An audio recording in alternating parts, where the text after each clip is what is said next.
ഒരു യാത്ര പോകുമ്പോൾ എന്തെല്ലാം കാര്യങ്ങളാണ് ശ്രദ്ധിക്കേണ്ടത് അല്ലേ? പോകാനായിട്ടൊരു സ്ഥലം കണ്ടെത്തുക എന്നുള്ളത് മാത്രമല്ല, ഇനി അങ്ങോട്ട് പോകാനുള്ള ട്രാൻസ്പോർട്ടേഷൻ, അവിടെ ചെന്നിട്ട് എന്ത് കഴിക്കും, എന്തൊക്കെ കാണണം, ഏറ്റവും ടൈം ബൗണ്ടായിട്ട് ആ ഏരിയ നമുക്ക് എങ്ങനെ യൂട്ടിലൈസ് ചെയ്യാം, ഇങ്ങനെ പല കാര്യങ്ങളാണ് നമ്മുടെ തലയിൽ കൂടെ പോവുക. ഇതിനകത്ത് ഏറ്റവും തലവേദനയുള്ളതെന്ന് പറയുന്നത് ഈ ട്രാൻസ്പോർട്ടേഷൻ തന്നെയാണ് കേട്ടോ. കാരണം നമുക്ക് നമ്മളിത് ഓടിക്കുന്ന ആളുടെ ഒരു ഹെൽത്ത്, വണ്ടിയുടെ ഹെൽത്ത്, നമ്മൾ പോകുന്ന സ്ഥലവും വണ്ടിയുടെ കണ്ടീഷനും തമ്മിൽ ടാലി ആവണം. പിന്നെ ഈ പോകുന്ന വണ്ടി സ്ഥലങ്ങളിലെല്ലാം പാർക്ക് ചെയ്യണമല്ലോ, പാർക്കിംഗ് കിട്ടണം. ഇങ്ങനെ ഒരുപാട് കാര്യങ്ങൾ വണ്ടി റിലേറ്റഡ് ആയിട്ടുണ്ടല്ലേ. അങ്ങനെ ഒരു തലവേദനകളും അറിയാതെ ഞങ്ങൾ എൻജോയ് ചെയ്ത ഒരു ട്രിപ്പിനെ പറ്റിയാണ് ഇന്ന്. അങ്ങനെ തോമസ് മോട്ടോഴ്സിന്റെ 13 സീറ്റർ ബെൻസ് കാറും എന്തിനും റെഡിയായിട്ട് ഞങ്ങളുടെ കൂടെ ജോബും ചേട്ടനും. And we are off to Putaruru Blue Springs. ഇവിടുന്ന് ഹാമിൽട്ടൺ പോകുന്ന റൂട്ടാണ് കേട്ടോ. ഹാമിൽട്ടൺ തന്നെയാണ് ഈ വൈക്കാട്ടോ എന്ന് പറയുന്നത്. ഞങ്ങളുടെ ഇവിടെ ടൊറന്റോയിൽ നിന്ന് പോകുമ്പം ഒരു 45 മിനിറ്റ്സിൻ്റെ ഡ്രൈവ് ഉണ്ട് ഈ പറയുന്ന ലൊക്കേഷനിലേക്ക്. പിന്നെ ആസ് ഐ മെൻഷൻഡ്, നമ്മളൊന്നും അറിയേണ്ടി വന്നില്ല, വണ്ടിക്കകത്ത് കയറിയിരിക്കേണ്ടി വന്നുള്ളൂ. വണ്ടിയുടെ സൈഡിലൊക്കെ നല്ല വ്യൂസ് ആണ് കേട്ടോ. സൈഡിൽ ചോളമൊക്കെ വളർന്നു നിൽക്കുന്നുണ്ടായിരുന്നു. അതൊക്കെ കണ്ടിട്ട് ചിലർക്ക് നൊസ്റ്റാൾജിയ വന്നു. എന്താ ചെയ്യല്ലേ, ആ ലുക്ക് മാറ്റാന്തേ സൈഡിൽ കൂടെ കുറേ ന്യൂസിലൻഡിൻ്റെ ട്രേഡ് മാർക്കായ പശുക്കളെ കണ്ടു.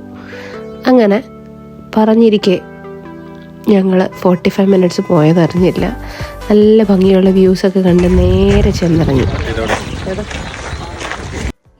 ഇവിടെ ഇഷ്ടംപോലെ പാർക്കിംഗ് ഒക്കെ ഉണ്ട് കേട്ടോ. പിന്നെ ഫ്രീ എൻട്രി ആണ്. കിഡ്സിനൊക്കെ ഫ്രീ ആയിട്ട് നല്ല സേഫായിട്ട് ആക്സസ് ചെയ്യാം.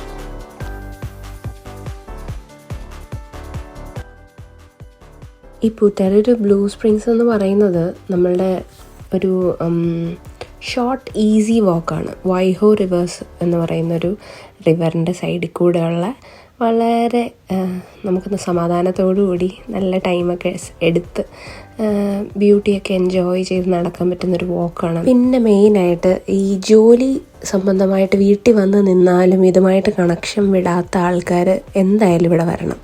അവർക്ക് പറ്റിയൊരു സ്ഥലമാണ്. ദാറ്റ്സ് ബിക്കോസ് ഈ ഫോണിൻ്റെ റേഞ്ച് എന്ന് പറയുന്ന സാധനം ടോട്ടലി ഇവിടുന്ന് വിട്ടിരിക്കുക.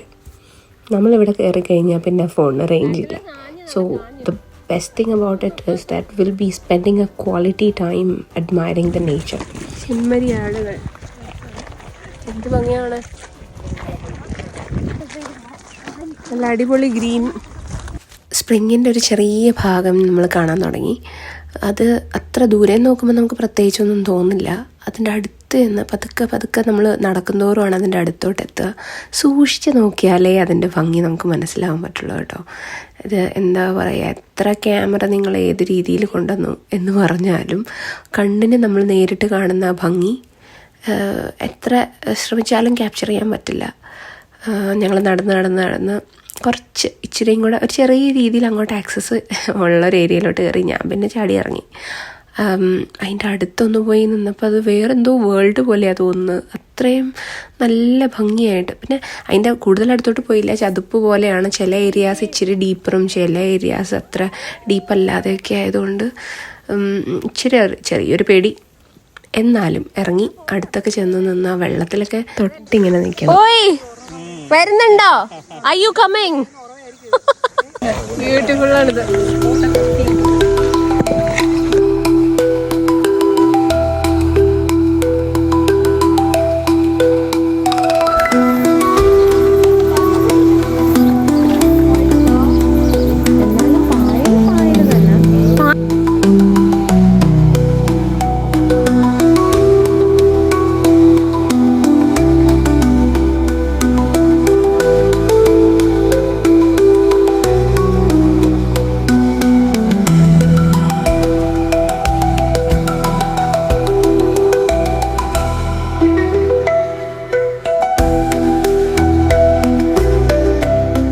അങ്ങനെ വണ്ടടിച്ച് നിന്ന് ഞങ്ങൾക്കൊരു ഊടുവഴി കിട്ടി. സംശയം ഉണ്ടായിരുന്നു ഇതുവഴി അടുത്തോട്ട് പോകാൻ പറ്റുമെന്നേ.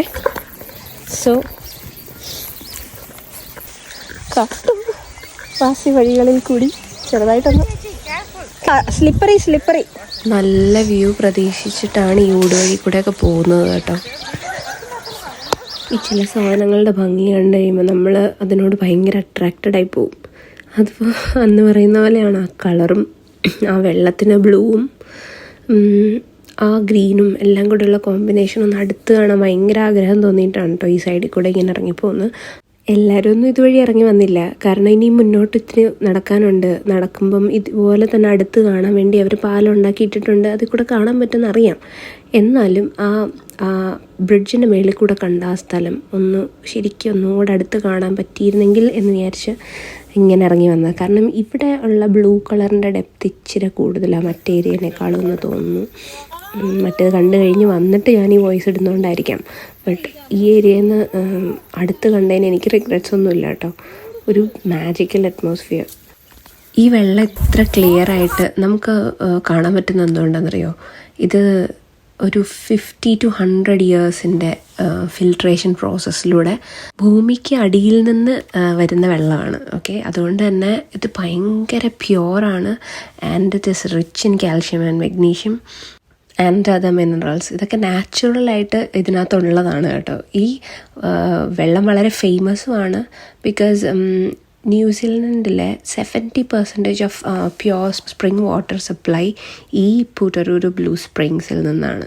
ആൻഡ് ഓൾസോ മാവോറികൾക്ക് വളരെ കൾച്ചറലി സിഗ്നിഫിക്കൻ്റ് ആയിട്ടുള്ളൊരു വാട്ടറാണ് കേട്ടോ. ഇതിൻ്റെ ഈ നമ്മൾ നേരത്തെ പറഞ്ഞു ഓർക്കുന്നോ, ഈ റിവറിൻ്റെ പേര് റിവർ വൈഹൗ എന്നാണ്. അതിൻ്റെ അർത്ഥം തന്നെ ന്യൂ വാട്ടർ എന്നാണ്. അങ്ങനെ നടപ്പ് കണ്ടിന്യൂയിങ് ആണ് കേട്ടോ. ഇത് ഒരു മൊത്തത്തിലൊരു 4.7 അങ്ങോട്ടും 4.7 ടോട്ടൽ ഒരു 9 കിലോമീറ്ററിൻ്റെ ദൂരമൊക്കെ ഉണ്ട്. പക്ഷെ അത്രയൊന്നും നമ്മൾ നടക്കുന്നില്ല, നമ്മൾ ഷോർട്ട് റൂട്ടിലാണ് പോകുന്നത്. ഈ നമ്മൾ നടന്നു വന്ന ബ്രിഡ്ജ് കഴിഞ്ഞ് വീണ്ടും മുന്നോട്ട് ഇങ്ങനെ കിടക്കുവാണിത്. ദൂരെ നോക്കിയാൽ പോലും അത് നമുക്ക് അടിയിൽ ആ ഇത് പായൽ അല്ല ചെടി മൂവ് ചെയ്യുന്നത് കൊണ്ടാണ് നമുക്കിതിനകത്തുള്ള മൂവ്മെൻറ്റ് ശരിക്കും അറിയുന്നത്. ദൂരെ നോക്കിക്കഴിഞ്ഞാൽ സ്റ്റിൽ വാട്ടർ പോലെ ഇരിക്കും, ബട്ട് ഇറ്റ്സ് മൂവിങ്. അടുത്ത് നോക്കണം അത് കാണാൻ വേണ്ടിയിട്ട്.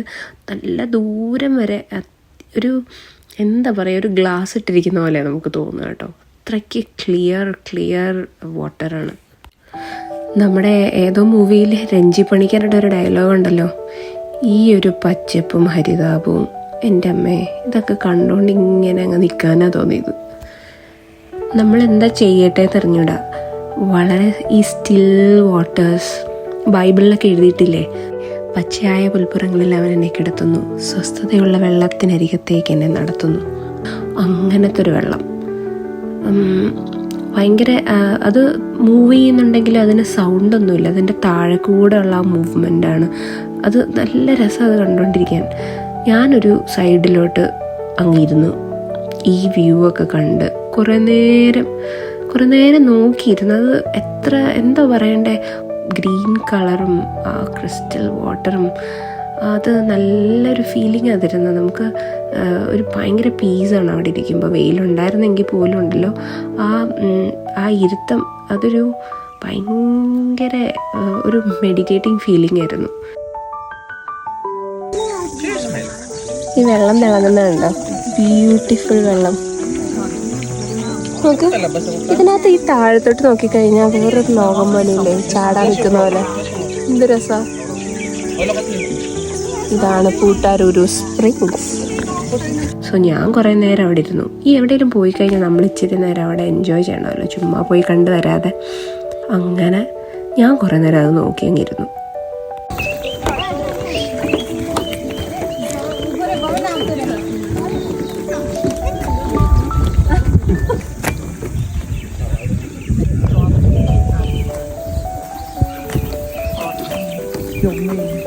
അതൊരു മീനാണോ?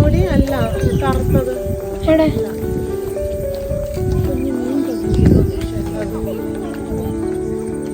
എന്നെ രസമല്ലേ. അത് ഒഴുക്കിനെതിരെ ഇങ്ങനെ ഓടിക്കൊണ്ടിരിക്കുന്ന ഒരു മീൻ. അങ്ങനെ ഫിഷ് ഉണ്ട്, ഫിഷിനെ കണ്ടല്ലോ. അതാ ഫിഷ്.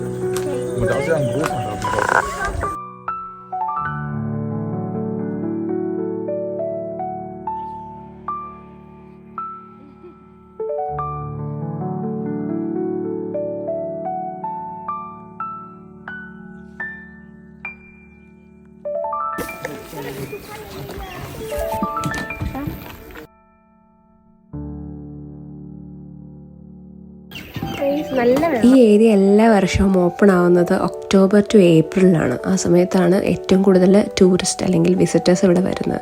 നിങ്ങൾ വരികയാണെങ്കിൽ തന്നെ മാക്സിമം വീക്ക് ഡേയ്സിൽ വരാൻ നോക്കണം. അപ്പോഴാണ് തിരക്കൊന്നും ഇല്ലാതെ ഈ നല്ല മനോഹരമായിട്ടിങ്ങനെ പ്രകൃതി രമണീയമായ ഈ ഒരു ഭംഗി ഒറ്റയ്ക്കിരുന്ന് ആസ്വദിക്കാനാണ് ഭംഗി. നിറച്ച ആൾക്കാരാകുമ്പോൾ എല്ലാവരും ഫോട്ടോ എടുക്കാനും അതൊക്കെ ക്യാപ്ചർ ചെയ്യാനും ഒക്കെ ഉള്ളൊരു തിക്കും തിരക്കൊക്കെ ആയിട്ട് ഇച്ചിരി ഒരു നമ്മുടെ ഒരു പീസ് പോവും.